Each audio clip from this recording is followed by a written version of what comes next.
کامل ہیں، وہ کن کہتا سارے بندر بن جاتے، مگر ایسا نہیں ہوا۔ کیوں؟ فرق واضح کر دیا۔ پہلا زمانہ اور تھا جب عشق اس سٹیج تک نہیں پہنچا تھا کہ خود بدلہ لے سکے، وہاں پر عذاب لوگوں کا معامل بنایا جاتا تھا۔ اس امت میں عشق اتنا ایڈوانس ہو چکا ہے جہاں عذاب کو ساتھ اسسٹنٹ بنانے کی ضرورت نہیں، عشق خود ہی بدلہ لینا جانتا ہے۔ عشق نے بدلے لیے، اللہ نے فرمایا ان کے ہاتھوں سے میں عذاب دلواؤں گا تاکہ سینے بھی تو ٹھنڈے ہوں جب ان کو قتل کرے۔ ان کے ہاتھوں سے عذاب کی آیت اتار دی۔ یہ ایک نئی اصطلاح تھی بظاہر، ہاتھوں سے عذاب۔ اور چشم فلک نے دیکھا، بخاری شریف میں موجود ہے، وہی جو ہنس ہنس کے گر رہے تھے اپنی اس توہین کی وجہ سے جو سرکار دو عالم وسلم کے ساتھ انہوں نے نازیبہ حرکت کی تھی، بدر کے کنویں میں نیچے اونچے جوڑے صحابہ نے ان کے سر کاٹ کر جب کنویں میں پھینکا تو قدرت کا فیصلہ مسکرا رہا تھا۔ پہلی امتوں کے لیے جب ایسا وقت آتا تھا، عذاب اترتا تھا، پھر موذی مرتے تھے۔ اس امت کی شان ہے، یہاں عذاب اور نہیں بھی آئے گا، سرکار کے غلام خود ہی عذاب بن کے گر جائیں گے، عذاب دیں گے، ہاتھوں سے فیصلہ کر لیں گے، بدلہ لے لیں گے۔ اس امت کی سرداری اور سیادت کی دلیل یہ ہے کہ رب ذوالجلال نے طاقت ہوتے ہوئے، قدرت ہوتے ہوئے کہ خود بدلہ لے لے۔ اللہ نے ڈیوٹی ان کی لگا دی ہے، کفینا کا نبی، ہم تمہارے لیے کافی ہیں۔ اور کافی کیسے ہیں؟ فرما ہم تمہارے غلاموں کے دلوں میں باتیں ڈالتے جائیں گے اور وہ یہ کام کر کے دکھاتے جائیں گے۔ محتشم سامعین حضرات، یہاں پر اس چیز کو ذہن میں رکھنا چاہیے کہ جس وقت سید عالم نور مجسم شفیع معظم صلی اللہ علیہ وسلم کے فرامین کی طرف ہم متوجہ ہوتے ہیں تو ایک بہت بڑا ذخیرہ حدیث شریف کا ہمیں اس سلسلہ میں ملتا ہے جو ان تمام امور کی وضاحت کرتا ہے۔ میں اختصار سے چند احادیث آپ کے سامنے پیش کروں گا اور اس سے اس بات کو واضح کروں گا کہ سید عالم نور مجسم شفیع معظم صلی اللہ علیہ وسلم نے خود اپنی ناموس کے لحاظ سے جو ہمیں حکم دیا، جو فیصلے سنائے، وہ فیصلے کتنے عظیم ہیں اور ان میں سے ہر ایک امر جو ہے وہ کس انداز میں ہماری آج رہنمائی کرتا نظر آ رہا ہے۔ بخاری شریف کے مختلف ابواب اس پر گواہی دیتے ہیں اور ان میں سے بطور خاص یہ سلسلہ رسول اللہ صلی اللہ علیہ وسلم کے عاشقوں کے امتحان کا اس وقت سے جاری ہے جب سے شر کرنے والے شر پھیلا رہے ہیں، اس وقت سے ہی رسول اللہ صلی اللہ علیہ وسلم کے غلام اپنی ڈیوٹی پوری کرتے نظر آ رہے ہیں۔ بخاری شریف ہے، حدیث نمبر 4037، یہ پہلی حدیث بیان کر رہا ہوں۔ حضرت جابر بن عبداللہ رضی اللہ تعالیٰ عنہ اس کی روایت کرتے ہیں اور اس حدیث شریف کے اندر بعض لفظ موجود ہیں۔ قال رسول اللہ صلی اللہ علیہ وسلم من لکعب بن الاشرف، من کون ہے؟ کعب بن اشرف کے لیے کون ہے؟ یہ لفظ بولے میرے نبی علیہ السلام نے، چونکہ بعد میں اس میں تعویل ہو سکتی تھی۔ کوئی کہتا کہ سرکار دو عالم صلی اللہ علیہ وسلم نے فرمایا تھا کون ہے جو اس کو تھپڑ مارے، یا کون ہے جو اس کو گالی دے، کون ہے جو اس کو قید میں ڈالے، یا کون ہے جو اس کو قتل کرے، کئی ترجمے ہو سکتے تھے۔ اس بنیاد پر حضرت محمد بن مسلمہ رضی اللہ تعالی عنہ نے ابہام دور کروا لیا ہماری رہنمائی کے لیے۔ قال یا رسول اللہ صلی اللہ علیہ وسلم اتحب ان اقتلہ، آپ نے جو فرمایا ہے کہ کون ہے کعب بن اشرف کے لیے، کیا آپ کے یہ جملے کا مطلب یہ ہے کہ میں اس کا سر اتاروں؟ کیا آپ کو اس کا قتل پسند ہے؟ یہ فرما کے کہ کون ہے اس کے لیے، اس کو مروانے کی محبوب کیا دعوت دے رہے ہو؟ تو نبی علیہ الصلوۃ والسلام نے فرمایا نام، ہاں میں کہہ رہا ہوں کون ہے، جا کے اس کا سر اتارے۔ اب یہ صحیح بخاری شریف ہے، متعدد جگہ پہ حدیث شریف موجود ہے، سیاہ میں بار بار آئی ہے، درجنوں کتابوں کے اندر اس کے حوالہ جات موجود ہیں۔ یہ فرمان ہے میرے نبی علیہ السلام کا، اور وہ لوگ بھی توجہ کریں کہ جو اپنے علمی یتیم ہونے کی وجہ سے کہتے ہیں وہ تو وما ارسلناک الا رحمۃ للعالمین ہے، اور ان کے اس وصف کو سامنے رکھو اور گستاخوں کو چھوڑتے جاؤ۔ اس کی پوری وضاحت تو بعد میں آئے گی۔ ہمارا یقین ہے وہ رحمت ہے سارے جہانوں کے لیے، اور جب گستاخوں کو مرواتے ہیں تو یہ بھی رحمت ہی ہوتی ہے، کونین پر رحمت ہوتی ہے۔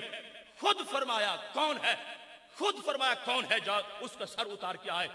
اس بات پر حضرت محمد بن مسلمہ رضی اللہ تعالیٰ عنہ تیار ہو گئے اور انہوں نے جا کر اس کا سر اتارا۔ وہ تفصیل بڑی لمبی ہے، حالانکہ وہ ذمی تھا پھر بھی اس کا قتل کیا۔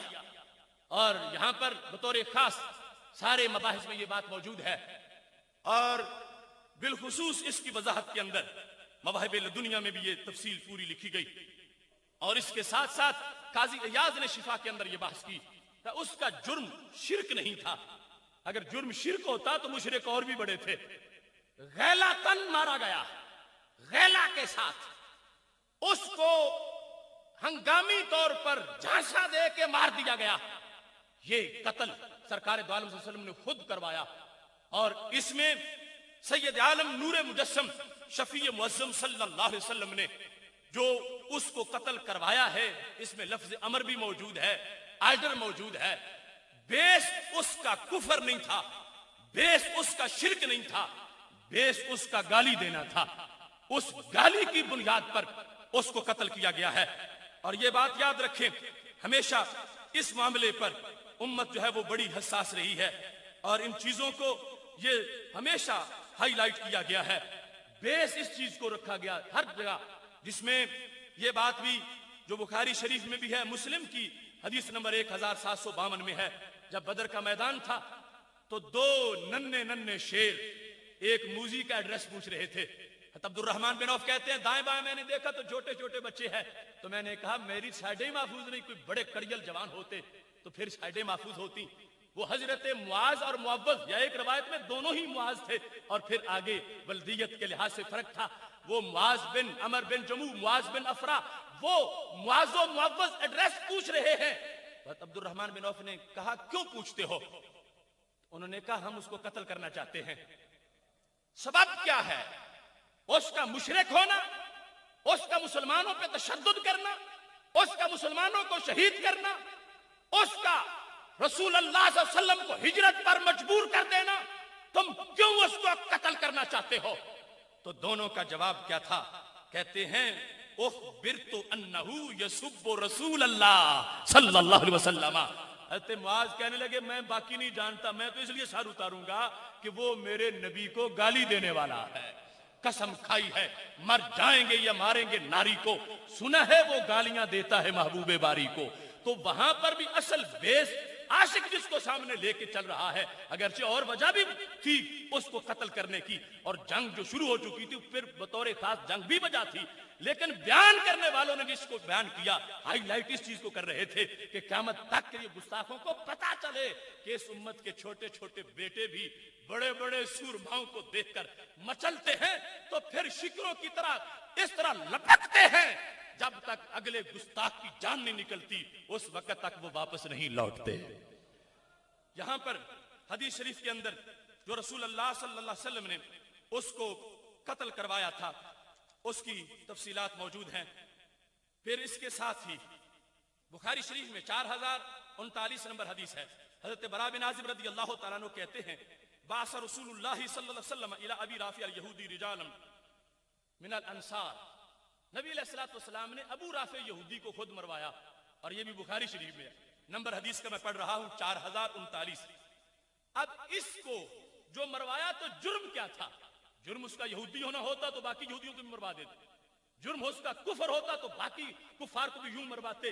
جیسے رات کا وقت تھا، وہ قلعے میں اپنے قلعے کی جو سینٹرل جگہ تھی وہاں پہ سو رہا تھا، اس دوران اس کو حضرت عبداللہ بن عتیق رضی اللہ تعالی عنہ نے واصل جہنم کر دیا، تو سرکار نے بھیجا، سرکار نے مروایا، اور جرم کیا تھا؟ جس وقت یہ پوچھا گیا سید عالم نور مجسم شفیع معظم صلی اللہ علیہ وسلم نے اس کا جرم بھی یہی بیان کیا، یؤذی اللہ و رسولہ، وہ اللہ کو اذیت پہنچاتا ہے، وہ رسول اللہ صلی اللہ علیہ وسلم کو اذیت پہنچانے والا ہے، اس واسطے اس کو نہیں چھوڑا جائے گا۔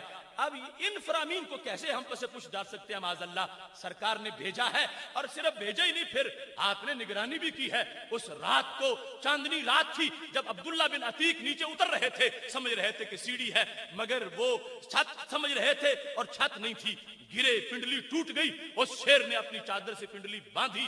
واپس پہنچے تو نبی علیہ الصلوۃ والسلام سے درخواست کی. محبوب نے ہاتھ پھیرا, کہتے ہیں انگلی وہ پنڈلی یوں ٹھیک ہو گئی جیسے کبھی اس کو کچھ ہوا ہی نہیں. اس سلسلہ میں حدیث نمبر 3 مستدرک للحاکم جلد نمبر 5 صفحہ نمبر 506, اس کے اندر یہ حدیث شریف موجود ہے. سید عالم نور مجسم شفیع معظم صلی اللہ علیہ وسلم کے صحابہ کا نقطہ نظر اور اس کا تفصیل کے ساتھ جو بیان ہے وہ متعدد کتابوں کے اندر ہے. لیکن یہاں پر امام حاکم نے پورا باب یہ بنایا, حکایت ام ولد لرجل کانت تشتم النبی صلی اللہ علیہ وسلم فقاتلها مولاہ.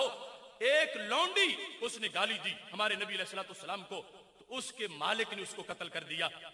کوئی رجوع نہیں کیا, سرکار خود موجود ہیں. آپ کی عدالت سے بڑی عدالت کس کی ہو سکتی ہے؟ پوچھنا چاہیے تھا محبوب وہ بک بک کرتی ہے, کیا اسے ماروں یا چھوڑ دوں؟ نہیں, پوچھا نہیں, کام کر کے آئے ہیں. تو سرکار دو عالم صلی اللہ علیہ وسلم نے فیصلہ سنا دیا, تم مجرم نہیں, اللہ نے تم عزتوں کے تاج عطا فرمائے ہیں. یہ دیکھو میرے سامنے وہ حدیث شریف موجود ہے. عبداللہ بن عباس اس کی روایت کرتے ہیں, کانت ام ولد لرجل کان لہو منہا ابنان, اس سے اولاد بھی تھی, 2 بچے تھے لڑکے, کیسے مثل اللؤلؤتین, نگینوں جیسے خوبصورت تھے. وہ ان کی ماں تھی, تو پیار تو تھا بچوں کی وجہ سے اس کے ساتھ, مگر وہ پیار نہیں تھا جو ماہ مدینہ سے پیار تھا. اب جس وقت اس نے گالی دی, اس نے روکا, وہ پھر بولی فما صبر ان قام الی مقبل فواداها فی بطنها, خنجر پکڑا اس کے پیٹ میں رکھا, ثم اتکا علیہا, اوپر بیٹھ گئے خنجر گاڑ کے, اور ہٹے تب جب اس کی جان نکل گئی. اب واپس آئے نبی علیہ الصلوۃ والسلام کے پاس, آ کے بتایا کہ میں اس کو مار آیا ہوں. تو سرکار نے آگے سے مطلقاً فرما دیتے پھر بھی بڑی بات تھی, آپ نے گواہی دی, اشہد ان دمہا ہدر, میں یہ گواہی دیتا ہوں کہ اس کا خون ضائع چلا گیا. تم پر کوئی قصاص نہیں, کوئی دیت نہیں, کوئی قید نہیں, کوئی جرمانہ نہیں. تم نے جو کیا ٹھیک کیا, تم اس کو مار کے آ گئے ہو, تم نے اچھا کیا. یہ قانون ہے, ہم اس قانون کو مانتے ہیں جو ہمارے نبی علیہ الصلوۃ والسلام نے, جو ایک عاشق کا اپنا فیصلہ تھا, سرکار سے پوچھے نہیں کہ کرنا اس کا کیا ہے, اپنا فیصلہ کر کے پہنچے ہیں. نبی علیہ السلام نے اس پر اپنی شریعت کی مہر لگا دی ہے. اس سلسلہ میں یہ حدیث شریف ابو داؤد میں بھی موجود ہے, نسائی میں بھی موجود ہے, طبرانی میں بھی موجود ہے, اور سند پہلی تو ویسے بخاری کی تھی, یہ حسن الاسناد ہے, سند میں کسی طرح کی کوئی کمزوری نہیں ہے. اور یہ وہ قانون ہے جو ہر عاشق پڑھتا ہے, اور ممتاز حسین قادری بھی اسی قانون کا شارع نظر آ رہا ہے.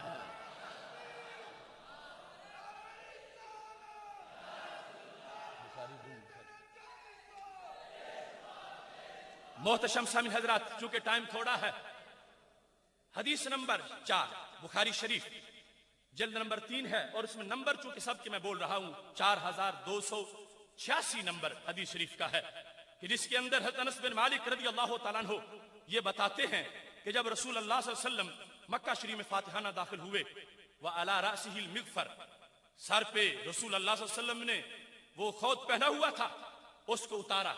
اتنے میں ایک شخص آ گیا اور اس نے آ کے کہا, یا رسول اللہ صلی اللہ علیہ وسلم, ابن خطل متعلق باستار الکعبہ, وہ ابن خطل کعبے کے پردوں میں چھپا ہوا ہے. تو نبی علیہ السلام نے فرمایا, دیکھتے کیا, اقتل ہو, اس کو قتل کر دو. حرم جہاں خون بہانا جائز ہی نہیں, زمزم اور مقام ابراہیم کے بیچ میں کھڑا کر کے اس کو مارا گیا, صبرن نصب کر کے باقاعدہ نشان میں اس پر پکائے گئے. حضرت زبیر, حضرت ابو برزہ رضی اللہ تعالیٰ عنہ, 5-6 صحابہ کا ذکر حدیث کی کتابوں میں موجود ہے.